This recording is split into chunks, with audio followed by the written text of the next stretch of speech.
Hey guys, today I thought I'd do a candle education video. As you guys know, I am obsessed with candles. I call myself the candle mother and I cannot stop buying luxury candles. So I thought I'd teach you a few tips and tricks and do's and don'ts with candles that can help you get the best out of your candles. So let's jump into it. The number one is obviously starting out with a luxury candle can be daunting because finding a scent that you feel will suit a certain room can be a bit difficult.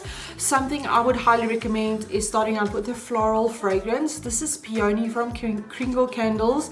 You guys know that I absolutely love this brand. They're really affordable for luxury candles compared to stuff like Diptyque and Joy Malone, and those sort of candles can range over 1,000 rand. These are under 500, so it's really great to start off with on a budget but still get a luxury candle. So the Peony scent is something I am just obsessed with. I feel like it fits in every room. You can try it in your bedroom, bathroom, living room, kitchen. It's everywhere. It's a gorgeous scent, so it's definitely important to try and pair up different scents for different areas, like Anjou and Allspice. This is really nice for your kitchen. You have Cashmere and Cocoa, which can be also nice for kitchen, wintry, but also for living room as well. And then you get different sort of musky, strong scents which might work in a study. So try and identify the scents for the different rooms to create sort of a atmosphere. Okay, so you bought your candle, now what? A very important tunnel burn we don't want. We want to make sure that we use up all of this wax. So when you burn your candle for the very first time, it will take about 2 to 3 hours perhaps for the top part of wax to melt completely. It will create like a pool of wax. Then you can blow out or snuff out your candle.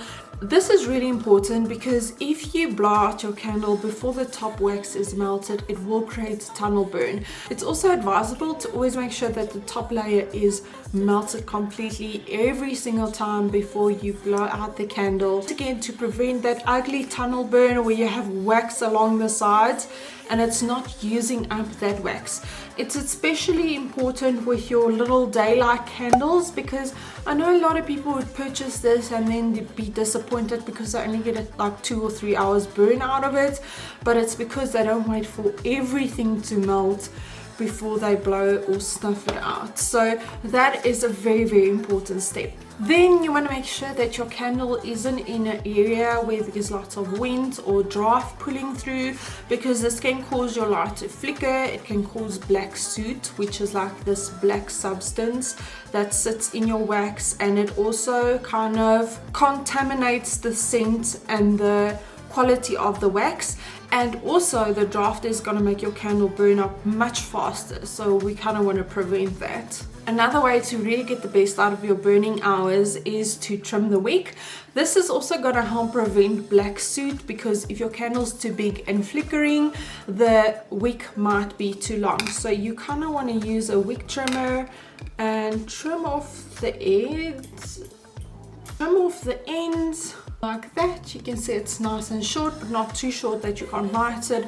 And this again will help you get more burning hours out of your candle. Now let's say for instance you made a boo-boo and you blew it out before the top was melted. Sometimes I find with my Jo Malone candles I do get like a little memory ring, which always irritates me.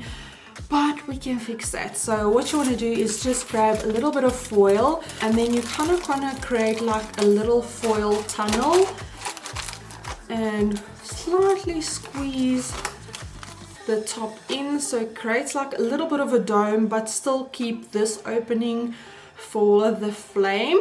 We don't want to create black soot, so just be careful if you're getting the black coming out. You just want to open up the foil a little bit more. So what this is going to do is it's gonna distribute heat quicker within the candle, so it's kind of going to keep the heat inside and then melt the top part or melt that memory ring evenly. Then once it's fine, you can kind of just remove the foil and keep your candle burning or kind of blow it out or snuff it out, or whatever you prefer doing. I also wanted to mention that with this foil dome trick, it might not work on your cheap candles. It might still create a tunnel burn at the end of the day, but for your luxury candles, honestly works and has saved me many times. So there you have it, candle care 101. If you follow all these tips and tricks, you will get the best out of your luxury candle. Now if you're interested in starting your luxury candle journey, obviously my code with Kringle Candle is still valid till the end of this month. It's because of Candy to get some discount off. And if you need some help in choosing a scent for room, leave a comment down below and I will try and respond and really recommend my favorite candle or something that you might love or anything like that. So I hope you guys enjoyed this video and learned something new.